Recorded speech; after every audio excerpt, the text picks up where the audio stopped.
할렐루야. 2월 1일 화요일입니다.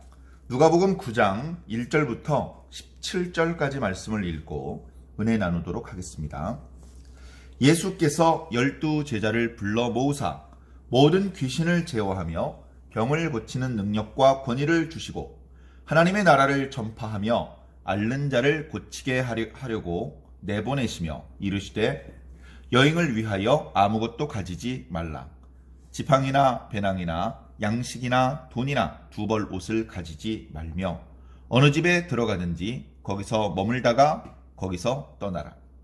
누구든지 너희를 영접하지 아니하거든 그 성에서 떠날 때에 너희 발에서 먼지를 떨어버려 그들에게 증거를 삼으라 하시니 제자들이 나가 각 마을에 두루 다니며 곳곳에 복음을 전하며 병을 고치더라. 분봉왕 헤롯이 이 모든 일을 듣고 심히 당황하니 이는 어떤 사람은 요한이 죽은 자 가운데서 살아났다고도 하며 어떤 사람은 엘리야가 나타났다고도 하며 어떤 사람은 옛 선지자 한 사람이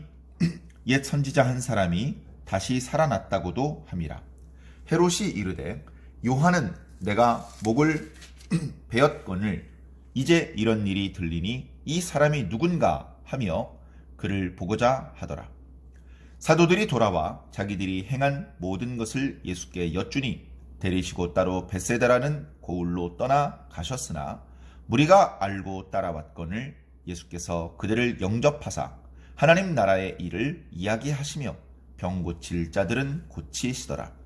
날이 저물어가매 12사도가 나와 여짜오되 무리를 보내어 두루 마을과 촌으로 가서 유하며 먹을 것을 얻게 하소서. 우리가 있는 여기는 빈들이니이다. 예수께서 이르시되 너희가 먹을 것을 주라 하시니 여짜오되 우리에게 떡 5개와 물고기 2마리밖에 없으니 이 모든 사람을 위하여 먹을 것을 사지 아니하고서는 할 수 없사옵나이다 하니 이는 남자가 한 5,000명 됨이러라. 제자들에게 이르시되 때를 지어 한 50명씩 앉히라 하시니 제자들이 이렇게 하여 다 앉힌 후 예수께서 떡 5개와 물고기 2마리를 가지사 하늘을 우러러 축사하시고 떼어 제자들에게 주어 무리에게 나누어 주게 하시니 먹고 다 배불렀더라. 그 남은 조각을 12바구니에 거두니라. 아멘. 예, 감사합니다. 예수님의 사역이 계속해서 이어지고 있습니다. 예수님께서 12제자를 불러 모으시더니 예수님께만 있던 능력을 제자들에게 나누어 주십니다. 참 놀라운 것이죠. 예. 무슨 비법책을 준 것도 아니고요. 무슨 이렇게 손을 한 1분 잡고 있으면 능력이 건너가는 그런 것도 아니고 그저 말씀으로 예수님께서 그렇게 뜻하셨기 때문에 예수님께만 있었던 능력이 제자들에게 건너갔습니다. 물론 그렇게 예수님께서 능력을 주신 것뿐 아니라 주님께서 능력을 나에게 주셨구나. 이 능력은 주님의 능력, 하나님의 능력이구나. 이제 나도 할 수 있구나 라는 그런 자의식, 믿음이 또한 동반되어야 합니다. 꽤 오랫동안 주님을 따라다녔기 때문에 이제 예수님의 제자들은 그런 믿음이 있었죠. 예수님께서 능력을 주셨는데 크게 2가지 능력을 주셨습니다. 하나는 귀신들을 다스리고 통제할 수 있는 권위, 그리고 그것이 어떤 종류의 병이든 그것을 치료할 수 있는 능력. 참 놀라운 것이죠. 어찌 보면 저도 이런 능력을 좀 가지고 있었으면 좋겠다 그런 생각을 하지만 그것은 우리가 감히 소망할 수 있는 일은 아닌 것 같습니다. 웬고하니 뜻하신 바가 있어서 주시는 것이 아닌데 내가 억지로 그것을 가지게 되면 공연히 나만 교만해지고 나만 멸망에 떨어지게 될 수 있으며 많은 사람들의 시선을 주님께 집중시켜야 되는데 그 시선을 가로채는 어리석은 자가 될 수도 있기 때문에 그렇습니다. 그래서 어찌 보면 선교의 현장, 그런 특별한 필요가 있는 자리가 아니라면 이미 복음이 지배를 하고 있는 지역에서는 특별한 능력이 나타나는 일이 드문 것은 바로 그런 이유 때문일 것입니다. 자, 예수님께서 제자들에게 몇 가지 당부를 해주시는데요. 여행을 위해서 꽤 오랜 기간 이 마을과 저 마을을 다니면서 병자를 고치고 귀신을 쫓아내고 또 말씀을 전포하고 살아야 되잖아요. 저 멀리 이방인의 땅이나 유대 땅까지는 가지 않고 주로 갈릴리 땅을 다니는 모양이었겠지만 그럼에도 불구하고 꽤 오랜 기간 주님을 떨어져 지내려다 보면 이렇게 신발도 하나 더 있어야 될 것 같고 양식도 충분히 챙겨가야 될 것 같고 그런 생각을 인간적으로 해볼 수 있겠지만 주님께서는 그렇게 하지 말라. 너희들이 누구 집에 들어가든지 그 집에 머물면서 거기서 말씀을 전해요. 너희들이 하나님의 말씀을 전하고 하나님 나라의 이야기를 하고 병자를 고치고 귀신을 고쳐주면 그것에 대해서 고맙게 생각하는 사람들이 너희들에게 먹을 것을 주고 너희들을 마치 선지자처럼 영접을 하게 될 것이다. 그렇게 그 마을을 위해서 기도해주고 그 다음 마을로 가서 또 똑같이 하나님 나라의 말씀을 전포하고 병자와 귀신 들린 자를 구원해 주도록 하여라. 그런데 만일 너희들을 영접하지 않는 마을이 있다면 그 집에서 그 마을에서 나올 때에 너희 발에 먼지를 떨어버려라. 이렇게 말씀하셨습니다. 발에 먼지를 떠는 것은요 상당히 상징적인 의미가 있습니다. 발에 먼지 털어봤자 조금 가다 보면 또 거기에 먼지가 앉을 것이기 때문에 소용없는 일이느냐? 그렇지 않고요. 발에 먼지를 떠는 행위는 이런 겁니다. 지금까지 내가 있던 곳은 부정한 땅, 더러운 땅이다. 그리고 내가 이제부터 들어갈 땅은 거룩한 땅이다. 그러니까 그 경계에 서서 나는 내 발에 먼지를 떨어버린다. 너희와 나는 이제 상관이 없다. 완전히 분리됐다. 나는 너희와 같은 부정한 땅에 속한 사람이 아니고 이쪽에 이 거룩한 땅에 속한 사람이다 라는 것을 공개적으로 드러내 보이는 관습이었습니다.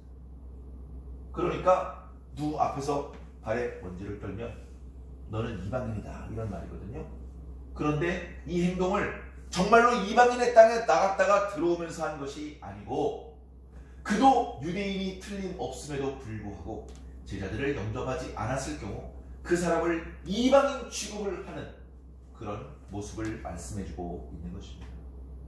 태생적으로 혈통적으로 아브라함의 자손인 것이 뭐가 그렇게 중요합니까? 뭐가 그렇게 중요합니까? 하나님께서 아브라함을 믿음의 조상으로 세우시고 아브라함의 자손들에게 하나님의 은혜를 가장 먼저 경험할 수 있는 축복을 주셨으면 감사해야지. 감사하고 하나님의 기대에 부응해서 더 멋진 믿음의 모습을 보여드려야죠. 이방인만도 못한 믿음을 가지고 있으면서 무슨 혈통 이야기를 하겠다는 겁니까? 우리도 마찬가지입니다. 3대, 4대째 기독교 집안이 있습니다. 이제 5대째 기독교 집안들이 나타나고 있습니다. 그게 뭐가 중요합니까? 4대째 기독교 집안이었는데 난 예수 안 믿을래. 그런 사람도 나올 수 있는 겁니다. 4대째 기독교 집안이면 5대째 반드시 목사, 장로, 권사가 나와야 되는 겁니까? 아닐 수도 있다. 그러나 겸손히 부모님에게 좋은 신앙의 유산을 물려받아서 자신도 겸손히 진실된 신앙을 이어나가다 보면 어느새 목사, 장로, 권사가 될 수 있겠죠. 그렇게 하는 것입니다. 저절로 되는 것은 아닙니다. 혈통적으로 아브라함의 자손이면 뭐합니까? 지금 예수님을 거절하고 예수님의 제자들을 박정하게 대한다면 아무 상관이 없는 것입니다. 자, 그렇게 말씀을 했더니 제자들은 각 마을로 두루 다니면서 복음을 전했더라 라고 말하고 있습니다. 어쩌면 제자들 마음 입장에서는 심란했을지도 모릅니다. 한 번도 설교를 해본 적이 없잖아요. 당연히 기도해본 경험도 많지 않을 것이고 심지어 귀신을 쫓아내거나 병을 고치는 것은 예수님께서 하실 때 구경한 게 전부 다인데 이제 자신들이 직접 한다는 것은 어쩌면 두려웠을지도 모릅니다. 근데 그 두려움을 이기는 것이 바로 믿음입니다. 두려움을 이기는 것이 바로 믿음입니다. 믿음으로 두려움을 이기는 것이죠. 그래서 혼자 다니지 않고 다른 복음서의 말씀을 보면 둘씩 짝을 지어서 보냈습니다. 12제자였기 때문에 6 덩어리가 되어서 이 마을 저 마을을 다녔겠죠. 서로 마음으로 의지하면서 또 약해질 때마다 서로 격려해 주면서 용기를 내서 기도하고 그렇게 귀신도 쫓아내고 병도 고쳤을 때 제자들이 신이 났을 겁니다. 아니 주님만 되는 줄 알았더니 우리가 기도해도 귀신이 도망가네. 우리가 기도해도 병자가 낫네. 우리가 말씀을 전해도 사람들이 그 말씀에 감동을 받네. 그런 것들을 체험하면서 처음에는 놀랐고 신기하게 생각했다가 그 일이 2번, 3번 반복되면서 제자들도 이제 익숙해졌을 것입니다. 2번째 마을에서는 당황한 기색, 서툰 기색 보이지 않고 자연스럽게 사도로서의 사명을 잘 감당했을 것입니다. 그런 제자들이 이제 그 사명을 마치고 다시 예수님을 만나는 이야기가 뒤에 10절에 나오죠. 근데 그 중간에 이런 말씀이 나옵니다. 예수님과 예수님의 제자들의 그런 활동의 모습들을 보면서 저 예수가 누군가? 저 예수가 누군가? 세례 요한인가? 옛날에 엘리야라고 하는 유명한 선지자가 있었는데 어느 날 보니까 그 선지자가 사라졌어요. 사람들은 죽었다고 생각하겠죠. 그러나 성경을 보면 하나님께서 그를 데려가셨습니다. 마치 에녹을 데려가신 것처럼 죽음을 보지 않고 엘리야를 데려가셨죠. 그러면서 그 엘리야의 영이 엘리사에게 갔다. 사람들은 그렇게 생각을 했습니다. 그래서 엘리야가 떠났는데 중간에 공백 없이 엘리사라고 하는 선지자가 나타나서 더 많은 기적을 행하고 더 많은 일들을 행하고 더 많은 선지자의 무리를 가르쳤다. 구약에 그런 일이 있었던 것처럼 요한이 죽자 요한의 영혼이 저 예수라는 사람한테 들어갔다. 사람들이 이제 그런 식으로 생각을 한 것이죠. 그래서 저 사람은 세례자 요한이다. 이렇게 말하는 사람들이 있었던 겁니다. 그런가 하면 구약의 선지자 하면 이제 엘리야니까 엘리야가 저 사람이 엘리야인 것 같다. 좀 있으면 이제 메시아가 온다. 뭐 이런 생각을 했을지도 모르죠. 또는 이제 구약의 이사야나 예레미야와 같은 유명한 선지자 중에 하나다. 그러니까 사람들이 이제 어려운 때다 보니까요. 구약의 선지자 중에 어떤 선지자들이 다시 나타날 것이다. 사람들은 이제 그런 또 믿음을 가지고 있었다고 합니다. 당시에. 그러니까 예수님이 그런 사람들, 그런 모습이다. 그렇게 이제 사람들을 이해하고 있었죠. 사람들의 이야기를 알고 있었던 헤롯이 이상하게 생각하고 요한은 내가 죽였잖아. 근데 왜 사람들이 저 사람을 요한이라고 생각하는 거지? 저 사람 한번 만나보고 싶네. 예수님 만나서 말씀 듣고 믿겠다는 뜻은 아니었던 것 같고 죽이고 싶다는 그런 어떤 악한 의도였기 하지만 예수님의 정체에 대해서 모르고 서로 수근수근대고 있는 것입니다. 수근수근대고 있어요. 이게 참 신기한 게요. 지금 예수님이 누구신가 사람들이 막 이야기하잖아요. 그리고서 그 뒤에 오병이어의 기적에 대한 말씀이 나타나고 있습니다. 그리고 그 말씀 뒤에 또 예수님이 누구시냐라는 이야기들이 또 나오고 있어요. 예수님이 누구시냐라는 이야기가 앞뒤에 나오고 그 중간에 오병이어의 기적 사건이 나타나고 있는 것이죠. 다시 말해서 이 오병이어의 기적 사건은 예수님이 누구신지에 대한 정답이 들어있는 사건이라 이겁니다. 예수님께서 스스로 나 메시아야 이렇게 말씀하지는 않으셨지만 그러나 예수님 스스로 당신이 누구신지 보여주신 것이죠. 그 어떤 선지자도 할 수 없었다. 그 어떤 인간도 흉내낼 수 없는 하나님의 아들 메시아만 할 수 있는 모습을 보여주신 것입니다. 정말 대단한 것이죠. 정말 놀라운 것입니다. 그것을 우리 성경을 통해서 앞뒤에 있었던 일까지 다 함께 읽을 수 있는 우리들은 최소한 눈치를 채야 되고 예수님을 알아보고 예수님이 누구신지에 걸맞는 그런 믿음의 모습을 보여드렸으면 좋겠습니다. 자, 그 뒤에 보면 예수님의 모습이 참 다정하고 선하기 그지없습니다. 제자들이 어쩌면 이제 약속된 날짜에 약속된 장소에 다 모였겠죠. 예수님께서 파송을 하셔서 흩어져서 이 마을 저 마을에서 활동을 하다가 돌아왔습니다. 예수님께서 어떻게 했죠? 그 제자들을 다 맞아주셨습니다. 어서와, 수고 많았어. 사랑스럽고 매우 반갑게 예수님께서 그 제자들을 기다렸다가 맞아주셨습니다. 수고 많았지? 우리 저쪽으로 가서 좀 쉬자. 얼마나 힘들다는 것을 알고 먹을 것을 준비해 놓고 기다리셨다가 제자들에게 먹으라 하시고 쉴 수 있도록 하려고 하시는데, 사람들이 그걸 이제 알아보고 엄청나게 많은 사람들이 몰려듭니다. 예수님께서 또 그들을 다 용접해 주십니다. 예, 오십시오. 예, 괜찮습니다. 오십시오. 저희들 충분히 쉬었습니다. 예, 오늘 많이들 오셨네요. 예, 어서 오십시오. 반갑습니다. 전에 보셨던 분 한번 다시 보니까 반갑네요. 그렇게 또 그 사람들을 다 맞아주십니다. 왔으니까 어떻게 해요? 또 하나님 나라에 대한 말씀을 전해주시죠. 그리고 그 중에 아픈 사람들을 고쳐주기도 하셨습니다. 시간이 꽤 많이 흘렀습니다.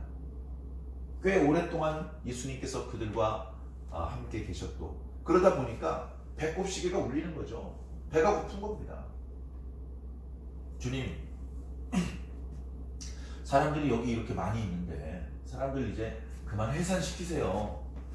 해산시키셔서 집으로 돌아가라고 하시고, 최소한 요 가까운 마을에라도 가서 각자 어떻게 좀 먹을 거를 좀 챙겨 먹게 해야지. 지금 다 배고파하는 것 같습니다. 그래서 예수님, 그랬더니 예수님께서 너희들이 좀 먹을 걸 주지 그러니, 남자만 5,000명인데요. 남자만 5,000명이라고 예수님. 그리고요, 우리 가지고 있는 게 보리떡 5개밖에 없어요. 이거 가지고 누구 코에 붙여요? 예수님, 이게 사서 주기라도 해야 되는데 좀 돈도 없고요. 200데나리온? 아이고, 주님, 그냥 이 사람들 해산시키세요. 제자들은 지극히 인간적인 관점에서 그렇게 말할 수밖에 없었을 것입니다. 예수님께서 제자들을 탓하지 않으시고 이렇게 분부하셨습니다. 적당히 사람들을 한 50명씩 이렇게 앉히세요. 거기 빈 들이었는데 이렇게 동그랗게 앉을 수 있는 널찍한 곳이었나 봅니다. 제자들이 우리 선생님께서 말씀하시는데 이렇게 막 흩어져 계시지 말고 이렇게 모여서 한 50명씩 이렇게 뭉쳐서 앉으시라고 하십니다. 그동안 말씀 듣느라 고생 많으셨는데 이렇게 좀 앉아보세요. 사람들이 제자들의 말을 따랐습니다. 그러니까 예수님께서 이번에는 너희 그 아까 보리떡 5개 있다는 거 있지? 가져와봐. 오병이어 보리떡 5개, 또 물고기 2마리 가져왔습니다. 예수님께서 그 음식 앞에서 하늘을 우러러 축사하셨다고 하는데, 그 축사하셨다는 말은 감사하셨다는 말입니다. 축사할 때 당연히 감사기도 하는 것이죠. 하나님 감사합니다. 이 음식, 이 종자와 같은 씨앗과 같은 이 음식을 주신 것을 감사합니다. 우리의 배고픔을 해결해 주셔서 감사합니다. 오늘 이것으로 우리 모두를 배불리 먹게 해주실 것을 믿고 감사합니다. 내가 누구인지 드러내 보여주셔서 감사합니다. 여기 있는 사람들을 불쌍히 여겨주셔서 감사합니다. 뭐 어디 감사할 게 한두 가지입니까? 예수님께서 감사 기도를 마치시고 제자들에게 이제 이것들을 저 사람들에게 나누어 주어라 이렇게 말씀하셨죠. 제자는 12명, 물고기 2마리, 보리떡 5개 해봐야 7개. 한 덩어리씩 들고 나가면 손에 아무것도 들고 나갈 것이 없는 제자들도 있을 텐데, 어떻게 그렇게 됐는지 모르겠지만 어쨌든 그것들을 사람들에게 나누어 주기 시작했고, 사람들이 먹는데, 계속해서 먹는데 부족하지 않게 되었습니다. 부족하지 않게 되었습니다. 기준이 있습니다. 기준. 배불리 먹는 게 기준이에요. 한 사람도 빠짐없이 배부르게 먹어야 됩니다. 근데 그렇게 기준을 넘기고도 12바구니가 남았어요. 이걸 이제 광야에서 만나를 먹인 거, 이스라엘 12지파 이런 상징적인 의미로 설명하는 분도 있는데, 오늘은 그런 설명은 좀 절제하도록 하겠습니다. 예수님께서 그들을 먹이셨어요. 영적으로도 말씀으로 먹이셨고요, 육적으로도 그들의 필요를 채워주셨어요. 물론 모였을 때마다 맨날 이렇게 먹을 것을 주신 건 아니에요. 어쩌다 한번 이렇게 능력을 행해 주셨는데, 이 능력이야말로 예수님께서 누구신지 보여주시는 것이죠. 요한복음에 예수님께서 생명의 떡이라는 것을 말씀해 주시죠. 예수님께서 누구신지 알아봐야 됩니다. 믿기를 더디하는 패악한 세대, 악하고 음란한 세대. 어쩌면 예수님 시대보다 오늘 우리들의 시대가 더 악하고 음란한 세대가 아니겠습니까? 그럼에도 불구하고 우리는 그 세상의 악하고 음란한 것에 오염되고 물들지 말고 깨끗한 마음으로 예수님의 말씀을 듣고 예수님을 바라보며 예수님께 대한 바른, 건강한, 그러면서 굳건한 믿음을 소유하게 되시기를 주님 이름으로 간절히 축원합니다.